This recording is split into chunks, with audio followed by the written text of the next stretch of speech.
Hi everyone, welcome to the Spark channel. No stories, just marks.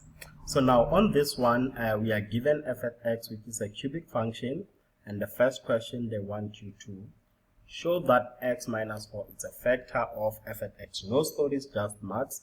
We don't waste time on basics. So when they want you to show that f at x is a factor, whatever that linear factor that is given, you're going to equate it to 0. So this is how we're going to solve for a. We're going to take the x minus 4. I need you to equate that guy to 0, then solve for x. When you solve for x, what is x equal to? X is 4. So when you take this 4 and substitute it back to f at x, in order for x minus 4 to be a factor, we need to get an answer of 0. Let's prove that. We need to find what? We need to find what we call the remainder. The remainder will be 0. How do we find the remainder? We're going to say the remainder will be f at 4, which is equals to, where there's x, we put 4 to the power 3 minus 5 into 4, and this is squared, plus 2 into 4, we add 8.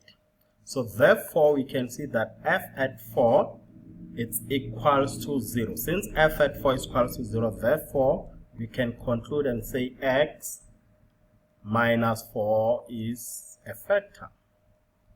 Why? Because we got the remainder as 0. Number 2, factorize f at x into linear factors. So remember how we factorize the cubic function. It's easy. You just have to rewrite down that equation. We're going to say, check what we are given. We said we have f at x to be x to the power 3 minus 5x squared plus 2x plus 8. Remember, we already know that x minus 4 is a factor, so we're going to say this is equal to x minus 4. And then what do we do now? We open a big bracket. So on this big bracket, remember, we're going to take the first term, which is x to the power 3, we divide it by that x. Divide by x. The middle term, we're going to leave it by what? We're going to write this plus kx. Then we take 4. Remember, you take it with the sign. Negative 4, we divide the value of c with the sign. So it's going to be positive 8. We divide it by negative 4. Then when you solve, this is what you get. This is how it works. This x, you divide the x by x to the power 3 by x. Therefore, you're going to divide that 8 by what? Minus 4. So this will be x minus 4. In other bracket, we have x squared plus kx. Therefore, this will give us negative 2. So now, what's next is to find the value of k. I know that you still remember how we find the value of k. We're going to take the x, which is the first term. We need to multiply that with what? With the last term.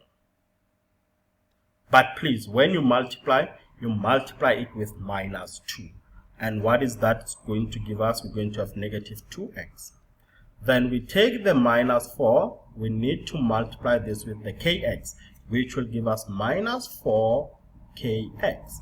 So you take whatever that you get when you multiply these terms, you equate it to the coefficient that has the variable x. Okay, let's say the term that has the variable x from the original equation. Which one is that? Is the 2x. But please also consider the sign. It's positive 2x. We can write it as 2x. So I'm going to equate this to be 2x. From there, I know that I have a common factor. Why are we taking x out as the common factor? To get rid of x. So this will be minus 2 minus 4k. It's equals to 2x. Let's divide both sides by x. Divide the other side by x. Therefore, what do we have? Minus 2 minus 4k is equals to 2. Let's solve for k. I have minus 4k this side. The 2 will go to the other side to be positive, which will give me 4. Therefore, divide by negative 4 on both sides. What is k equals to? We get minus 1. Now that you know what is k, it's easy for you to work on this problem to factorize it into linear factors. This is x minus 4, and the other side it's x squared. We know k it's minus. I'm just going to write it as minus.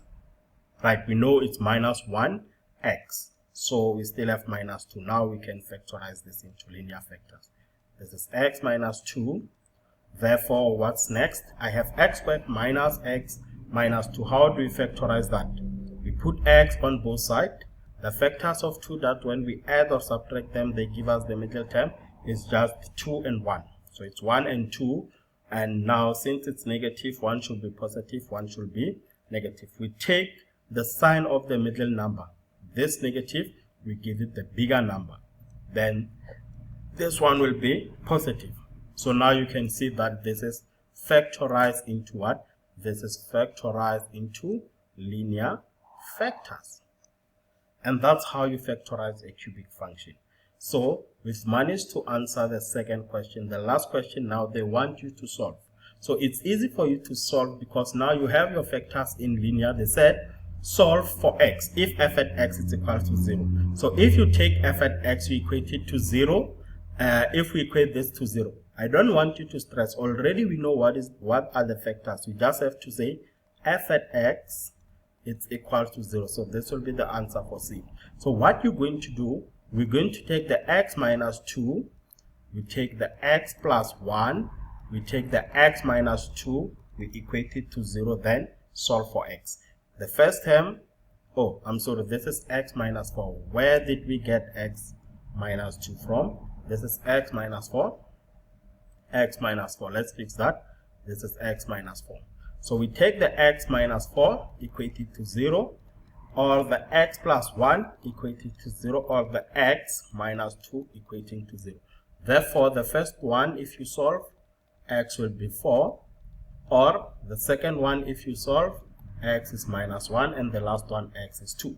So this is how you solve for x. You just have to take your linear factors, equate them to 0, and isolate the value of x. Please, if you liked the video, make sure that you subscribe so that you don't miss the next lesson.